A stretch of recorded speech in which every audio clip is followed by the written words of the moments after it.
Yo no sé si me pueden ayudar, Memo, sí, a colocarla en los proyectores. Dice así: cuando recibas todas estas bendiciones o sufras estas maldiciones de las que te he hablado y las recuerdes en cualquier nación por donde el Señor tu Dios te haya dispersado, y cuando tú y tus hijos se vuelvan al Señor tu Dios y le obedezcan con todo el corazón y con toda el alma, tal como hoy te lo ordeno, entonces el Señor tu Dios restaurará tu buena fortuna y se compadecerá de ti. Volverá a reunirte de todas las naciones por donde te haya dispersado. Aunque te encuentres desterrado en el lugar más distante de la tierra, desde allá el Señor tu Dios te traerá de vuelta y volverá a reunirte. Te hará volver a la tierra que perteneció a tus antepasados y tomarás posesión de ella. Te hará prosperar y tendrás más descendientes que los que tuvieron tus antepasados. El Señor tu Dios quitará lo pagano que haya en tu corazón y en el de tus descendientes, para que lo ames con todo tu corazón y con toda tu alma, y así tengas vida. Además, el Señor tu Dios hará que todas estas maldiciones caigan sobre tus enemigos, los cuales te odian y persiguen. Y tú volverás a obedecer al Señor y a cumplir todos sus mandamientos, tal como hoy te lo ordeno. Versículo 9. Entonces el Señor tu Dios te bendecirá con mucha prosperidad en todo el trabajo de tus manos y en el fruto de tu vientre, en las crías de tu ganado y en las cosechas de tus campos. El Señor se complacerá de nuevo en tu bienestar, así como se deleitó en la prosperidad de tus antepasados, siempre y cuando obedezcas al Señor tu Dios y cumplas sus mandamientos y preceptos escritos en este libro de la ley, y te vuelvas al Señor tu Dios con todo tu corazón y con toda tu alma. Este mandamiento que hoy te ordeno obedecer no es superior a tus fuerzas, ni está fuera de tu alcance. No está arriba en el cielo para que preguntes: ¿quién subirá al cielo por nosotros para que nos lo traiga y así podamos escucharlo y obedecerlo? Tampoco está más allá del océano para que preguntes: ¿quién cruzará por nosotros hasta el otro lado del océano para que nos lo traiga y así podamos escucharlo y obedecerlo? No. La palabra está muy cerca de ti, la tienes en la boca y en el corazón para que la obedezcas. Hoy te doy a elegir entre la vida y la muerte, entre el bien y el mal. Hoy te ordeno que ames al Señor tu Dios, que andes en sus caminos y que cumplas sus mandamientos, preceptos y leyes. Así vivirás y te multiplicarás, y el Señor tu Dios te bendecirá en la tierra de la que vas a tomar posesión. Pero si tu corazón se rebela y no obedeces, sino que te desvías para adorar y servir a otros dioses, te advierto hoy que serás destruido sin remedio. No vivirás mucho tiempo en el territorio que vas a poseer luego de cruzar el Jordán. Hoy pongo al cielo y a la tierra por testigos contra ti, de que te he dado a elegir entre la vida y la muerte, entre la bendición y la maldición. Elige pues la vida para que vivan tú y tus descendientes. Ama al Señor tu Dios, obedécelo y sé fiel a Él, porque de Él depende tu vida. Y por Él vivirás mucho tiempo en el territorio que juró dar a tus antepasados, Abraham, Isaac y Jacob. Señor, en el nombre de Jesús, gracias por estos momentos que hemos vivido. Gracias por tu presencia.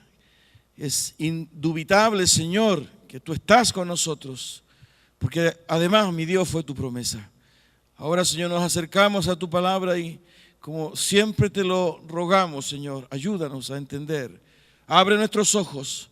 Sobre todo, Señor, esta reflexión personal de nuestra propia vida, Señor, ante la revelación de tu palabra. Que nada estorbe, que nada interrumpa, Señor, la exposición, la meditación, la lectura de tu palabra, Señor. Tú sabes lo que hay en cada uno de nosotros, porque a ti no te podemos engañar, Señor. Glorifícate en esta mañana. Señor, oramos en el nombre de Jesús. Amén. Amén. Bueno, queridos, este es el capítulo 30, ¿no? Nada más hacer un pequeño repaso. Voy a hacer más breve, más corto el repaso, porque de repente los repasos son un poco largos. Pero el pueblo de Israel ha concluido su travesía por el desierto. Han pasado los 40 años, está en la ribera del Jordán. No sé si ustedes se fijaron en el versículo 18, ¿verdad? Cuando dice, al final del versículo 18, no vivirás mucho tiempo en el territorio que vas a poseer luego de cruzar el Jordán. Por consiguiente, el pueblo de Israel está ahí, esperando cruzar el Jordán. y comenzar una nueva vida, una nueva etapa. La generación que salió de Egipto había fallecido en el desierto, esta era una nueva generación. Y aparece esta exhortación y este llamado de Dios. ¿Se acuerdan que lo hemos visto? Primero lo que dijimos, ¿verdad?, es que nos llamó la atención porque parecía una advertencia. Este Dios que estaba advirtiendo, incluso amenazando, ¿no? Y desde nuestra óptica, ¿verdad?, y de nuestra sociedad y cultura, aparecía como un Dios severo, castigador, ¿verdad?, un Dios amenazador. Pero en esa oportunidad analizamos por qué Él advertía. En la segunda reflexión que hicimos, ¿verdad?, también vimos que era un Dios que ordenaba, ¿no? Pareciera, si es que no lo conociésemos o no tuviésemos, ¿verdad?, esta cultura de Biblia, que es un Dios déspota, porque ordena, anda, ¿no? Es un Dios que manda. Sin embargo, en esa oportunidad también encontramos las razones por las cuales Dios ordenaba y mandaba. Y finalmente, ¿verdad?, cuando nos acercamos de alguna forma a entender este perfil, ¿verdad?, de Dios que aparece del texto, vimos que habían intenciones detrás de estas advertencias y detrás de estas órdenes que Dios le daba a su pueblo. Y las intenciones de Dios no eran ni más ni menos que bendecirles. Y ahí nos dimos cuenta, ¿verdad?, de que lo que hay definitivamente en estas líneas era el propósito y el deseo de Dios de relacionarse con su pueblo. Muy por el contrario de lo que hoy día nuestra cultura y sociedad sostiene de este Dios que pareciera que es lejano, que pareciera que no existe, que pareciera que es cruel, ¿verdad?, que es severo, que es déspota, que es indiferente. Nosotros logramos entender, ¿verdad?, que esa actitud de Dios obedecía a su anhelo y su deseo de relacionarse con los suyos, de estar con los suyos. Él entendía que era posesión de Él porque los había elegido, y los había elegido no porque eran los más, ¿se acuerdan la palabra que usamos en latín? No porque fueran los más bacanes, ¿no es cierto?, sino porque los había amado, ¿no? Y logramos entender que esta mirada, ¿verdad?, humanista y de alguna forma que le hace juicio a Dios, era una mentira, un engaño, porque lo que había, en definitiva, el deseo de relacionarse de Dios con los suyos. Fíjense, y también lo vimos en algún momento, que a pesar de haberlos castigado durante 40 años en el desierto, Él siempre estuvo con ellos. Nunca se les gastó el calzado, nunca se les gastó la ropa. Tuvieron agua, tuvieron maná, alimentos, ¿verdad? Qué curioso, ¿no? Entonces, logramos entender que ya esta advertencia o esta orden de Dios efectivamente obedecía a esta intención de Dios, ¿no?, a esta intención de bendecirles. Pero el domingo pasado, ¿verdad?, analizamos el mismo texto desde otra perspectiva.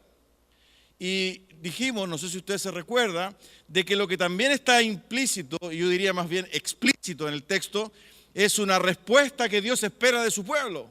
¿Se acuerdan, no? Es decir, esta era una arenga, una exhortación de Dios a través de Moisés, su líder, ¿verdad?, para con los suyos, pero no era en virtud de hacerlo en un anfiteatro, ¿verdad?, o en un estadio donde todos escucharan lo que Dios tenía que decir y después cada uno para su casa. No era así. No era, ¿verdad?, un momento en que todos entraban en la contemplación, ¿no es cierto?, y entraban en un éxtasis espiritual y escuchaban, ¿verdad?, y lloraban y clamaban, ¿verdad?, y adoraban, ¿no? ¿Se acuerdan, no? Sino que lo que Dios demandaba era acciones concretas. Y por eso que aparecieron 3 conceptos, ¿verdad?, que están en el texto. No sé si usted lo alcanza a vislumbrar, pero eran 3 respuestas que Dios esperaba y demandaba de su pueblo, ¿verdad? Fíjense el versículo 2, por ejemplo: y te convirtieres a Jehová tu Dios y obedecieres a su voz conforme a todo lo que yo te mando hoy, tú y tus hijos, con todo tu corazón y con toda tu alma. Versículo 6, y circuncidará Jehová tu Dios tu corazón y el corazón de tu descendencia, para que ames a Jehová tu Dios con todo tu corazón y con toda tu alma. Versículo 10, ¿no? Cuando obedecieres a la voz de Jehová para guardar sus mandamientos y estatutos escritos en este libro de la ley, cuando te convirtieres, etcétera, ¿no? Versículo 16, porque yo te mando hoy que ames a Jehová tu Dios, que andes en sus caminos y guardes sus mandamientos. Versículo 20, amando a Jehová tu Dios, atendiendo a su voz y siguiéndola a Él. En definitiva, ¿verdad?, esta exhortación de Dios, esta reflexión de Dios, esta instrucción, esta advertencia, este mandamiento, esta orden, en fin, como ustedes quieran llamarlo, necesariamente, ¿verdad?, exigía la respuesta del pueblo, que se traducía básicamente en 3 respuestas: convertirse, obedecerle y amarle. Es decir, ¿verdad?, lo que está explícito en este texto, ¿verdad?, es precisamente en virtud de una relación de vida, responder a Dios. Y eso ya es un poco complicado, porque de alguna forma, y por eso que está puesto en la Biblia, ¿verdad?, nos está apuntando a nosotros. O sea, lo que Dios quiere es una relación, no es que lo contemplen, ¿verdad? Y fíjense qué interesante esto, porque siempre ha habido de alguna forma una influencia, ¿verdad?, de la cultura griega en nuestro mundo occidental. Y en la cultura griega, en nuestro mundo occidental, ¿verdad?, la relación con los dioses era de contemplación, ¿no? Se contemplaban los dioses, las estatuas, ¿verdad?, el dios Zeus y no sé cuántos otros más. Pero en la cosmovisión judía, ¿verdad?, es diferente. Dios no quiere que lo contemplen. Dios quiere que le respondan. Dios quiere sumergirse con los suyos en una relación diaria de vida. Conviértete, obedece, ámame.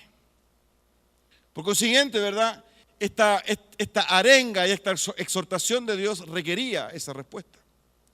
Yo les dije, vamos a conversar el próximo domingo, ¿verdad?, sobre el primer de este desafío, que es la conversión.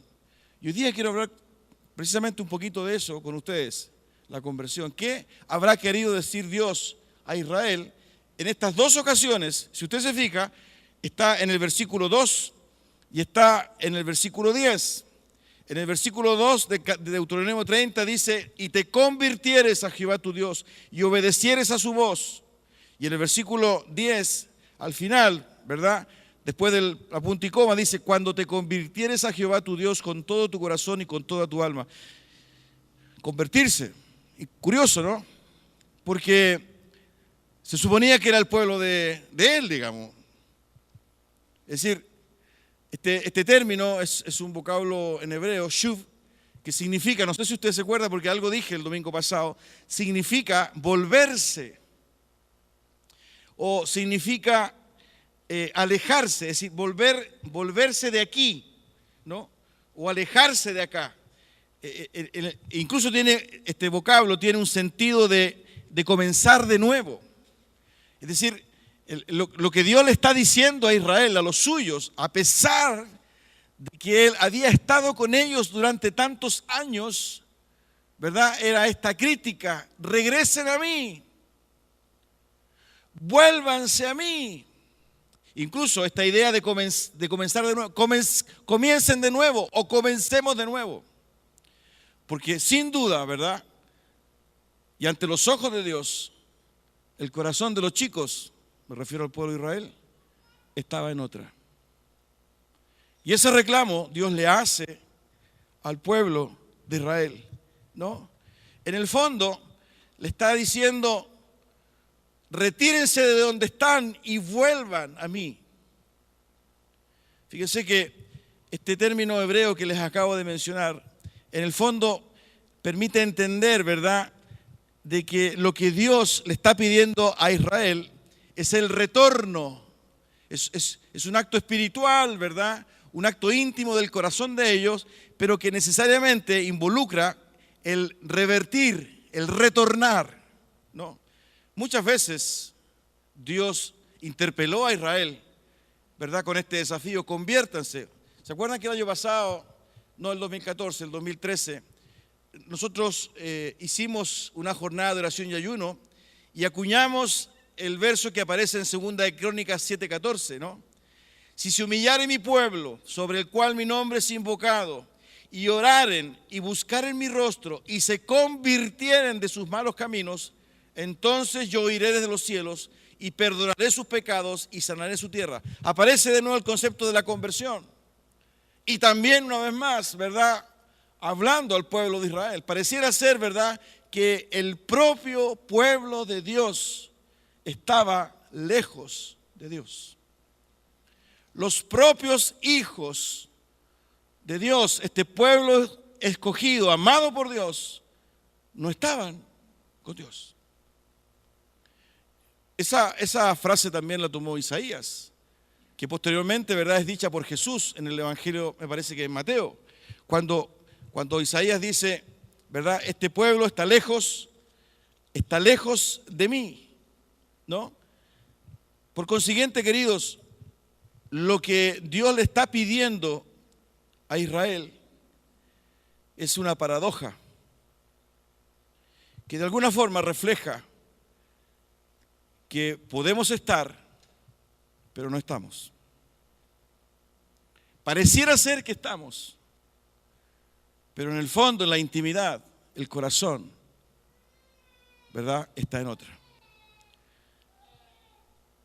Y en esta mañana, ¿verdad?, yo quiero que de alguna forma pensemos en nuestra condición.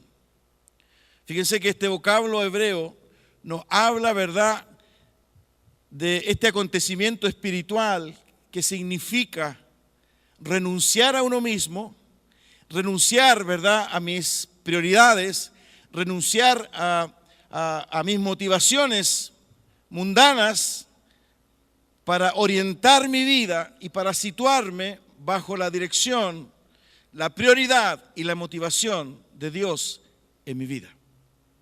¿No? Es una reorientación. ¿Se acuerdan ustedes del hijo pródigo, no? Si usted revisa, me parece que está en Lucas, si usted revisa en Lucas, se va a dar cuenta, me parece que es el capítulo 17 o 14. Eche una miradita a Lucas.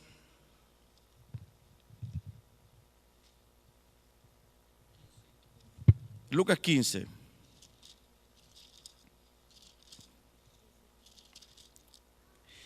Fíjense el versículo 17 y 18. Gracias.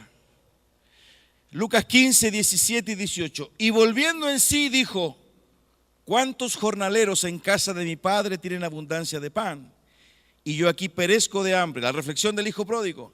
Y fíjese el 18. Me levantaré e iré a mi padre y le diré, Padre, pecado contra el cielo y contra ti. Esa expresión, me levantaré e iré a mi padre, eso es conversión.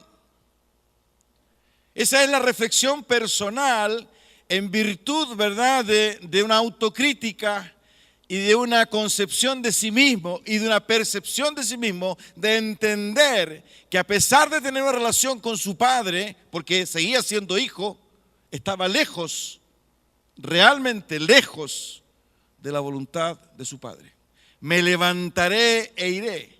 Por consiguiente, queridos, fíjense que esta realidad nos plantea, ¿verdad?, algo que ha hecho mucho daño a la iglesia a través de su historia, y que es el convencimiento de que la conversión es la meta y es suficiente para tener una relación con Dios.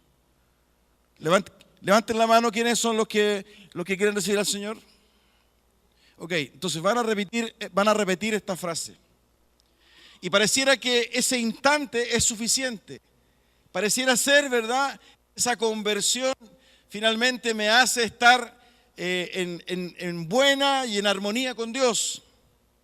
Y pareciera ser, ¿verdad?, que con esto la iglesia ya hizo la pega.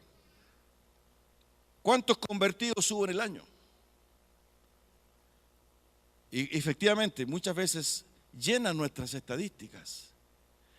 Pero estas observaciones y estas reflexiones, esta demanda que Dios hace a Israel, esta parábola que Jesús cuenta, ¿verdad?, del hijo pródigo, refleja que muchas veces al interior de la comunidad de Dios, dentro de su pueblo, incluso esta concepción de padre y de hijo, el corazón está lejísimo de la voluntad de Dios.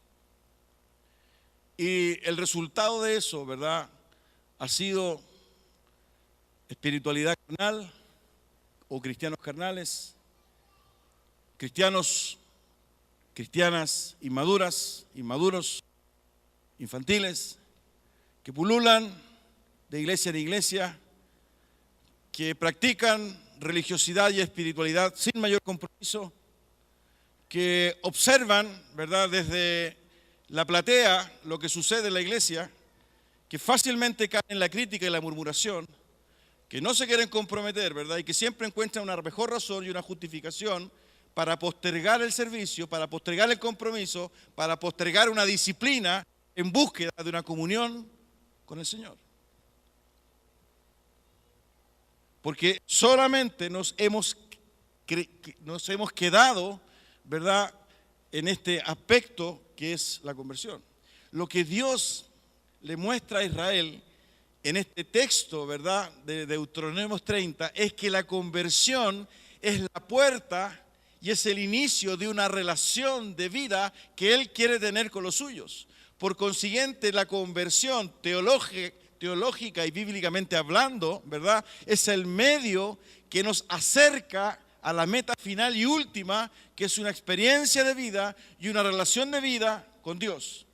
Y desde la perspectiva del Nuevo Testamento, ¿verdad?, después del advenimiento de Jesucristo, después de las enseñanzas, ¿verdad?, del Espíritu Santo a través de las cartas, de los hechos del apóstol Pablo, nosotros hoy día estamos en condiciones de entender, ¿verdad?, que este proceso que comienza con la conversión necesariamente, ¿verdad?, es un medio, es una puerta que se abre para la meta última, que es Cristo.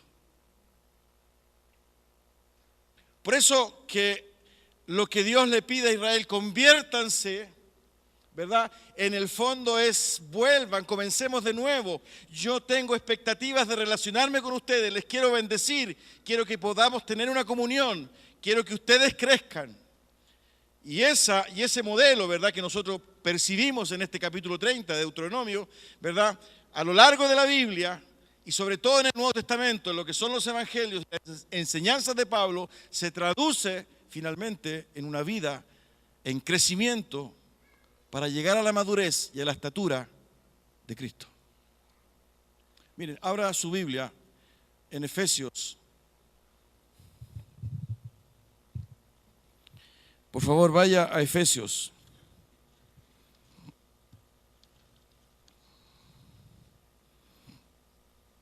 Capítulo 4.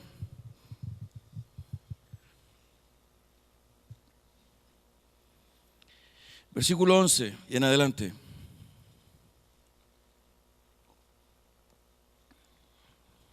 Voy a leer en la versión NBI. Efesios 4 del 11 en adelante. Vamos a leer varios de estos versículos. Por favor, mantenga su Biblia abierta. Él mismo constituyó a unos apóstoles, a otros profetas, a otros evangelistas y a otros pastores y maestros, a fin de capacitar al pueblo de Dios para la obra de servicio, para edificar el cuerpo de Cristo. Y miren lo que dice el versículo 13. De este modo, todos llegaremos a la unidad de la fe y del conocimiento del Hijo de Dios, a una humanidad perfecta que se conforme a la plena estatura de Cristo. Miren, voy a leer ese versículo 13, pero en otra versión, la versión NTV, y mire cómo lo dice. Ese proceso continuará hasta que todos alcancemos tal unidad en nuestra fe y conocimiento del Hijo de Dios, que seamos maduros en el Señor, es decir, hasta que lleguemos a la plena y completa medida de Cristo. Es decir, Pablo reconoce, ¿verdad?, en esta redacción, en este texto, que hay un proceso que se inicia. Es un proceso que tiene etapas, es un proceso que tiene desarrollo, ¿verdad?, y que tiene una meta. ¿Y cuál es la meta? Dice el versículo 13, la unidad de la fe y el conocimiento del Hijo de Dios, hasta que lleguemos a la plena y completa medida de Cristo. Por consiguiente, lo que Dios le está pidiendo a Israel, ¿verdad?, es el inicio. Empecemos de nuevo. No es ese conviértanse déspota. Fíjense que la idea del convertirse, ¿verdad?, está en el contexto de la respuesta obediente que mi corazón hace a la demanda de Dios. Por consiguiente, ¿verdad?, es la posibilidad de comenzar una nueva vida. una nueva vida. Y en el pasaje que les leía en el capítulo 15 de Lucas, me levantaré e iré donde mi Padre, precisamente tiene esa connotación. Y le diré, Padre, he pecado contra el cielo y contra ti, ya no soy digno de ser llamado tu hijo. Esa es la confesión. Pero que comienza con esta decisión, me levantaré e iré. Empezaré de nuevo. Mi corazón regresa, retorna. Me alejo del lugar donde estoy, dejo el pecado, dejo esta prioridad, dejo mi egocentrismo, dejo mi tibieza, dejo mi incredulidad y reoriento fundamentalmente o fundacionalmente, reoriento mi vida en una nueva perspectiva y en una nueva relación con Dios. Pero no me quedo, ¿verdad?, en esa experiencia, porque, ¿verdad?, la verdad que esta dimensión muchas veces de nuestra espiritualidad es muy fuerte, pero pareciera que es el fin último, y no, es el comienzo, ¿verdad?, de este proceso que finalmente concluye, como lo acabamos de leer, cuando logramos acercarnos a la estatura de la plenitud de Cristo en nosotros. Y eso explica muchas veces esta manera media rengueada de vivir el Evangelio y el cristianismo. Y tal vez explica también muchas veces la casi nula diferencia que hay entre la vida de un cristiano y la vida de aquel que no es cristiano, en la vida de un grupo que se autodenomina iglesia y la vida de otro grupo que se autodenomina ONG, fundación, corporación. Porque el concepto de madurez y de crecimiento, o el concepto, ¿verdad?, de llegar a la estatura del varón de Cristo, significa ni más ni menos que la iglesia comienza a vivir la plenitud de Cristo en su testimonio de vida. Y eso es lo que plantea Pablo en Efesios. En el capítulo 1, lo hemos visto otras veces ese versículo. El último versículo del capítulo 1, Pablo dice que la iglesia es la plenitud de Cristo. Y todo eso es posible y comienza a través de la conversión, que no se detiene, que no se solaza, que no se recrea, sino que permite, ¿verdad?, en este volver, crecer, desarrollarse como respuesta a la demanda de Dios. Por eso que la iglesia primitiva fue severa en su predicación al comienzo. Cuando Pedro, ¿verdad?, y los apóstoles y la iglesia predicaron el Evangelio, incluso Pablo en Atenas, ¿se acuerdan que lo vimos el domingo pasado? ¿No? Y ellos decían que Dios mandaba arrepentirse. La palabra arrepentirse, ¿verdad?, y conversión es un par íntimamente ligado. Es cosa que lo apreciemos, ¿verdad?, en la parábola del hijo pródigo que acabamos de mencionar. Hay un arrepentimiento, ¿verdad? Y ese arrepentimiento genera esta decisión de regresar, de devolver. Este pueblo solo de labios me honra, mas su corazón está lejos de mí. Este pueblo solo de labios me honra, mas su corazón está lejos de mí.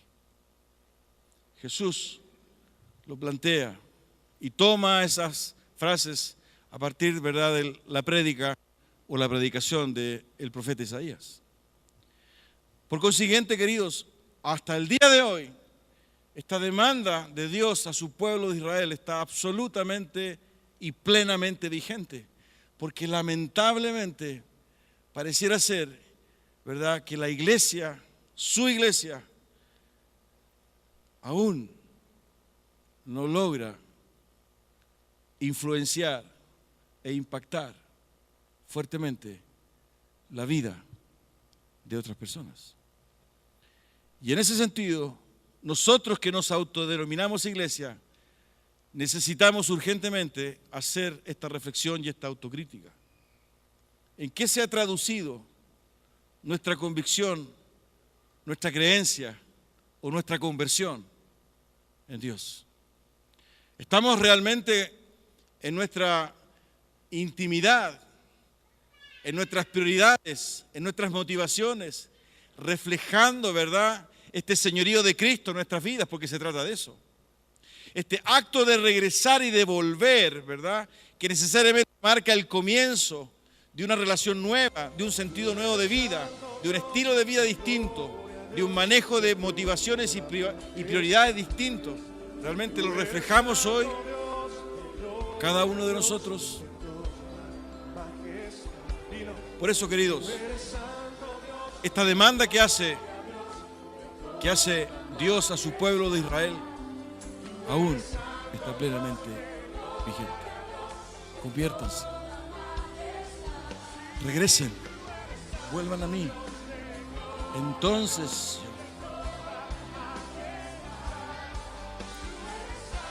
inclina tu cabeza y cierra tus ojos.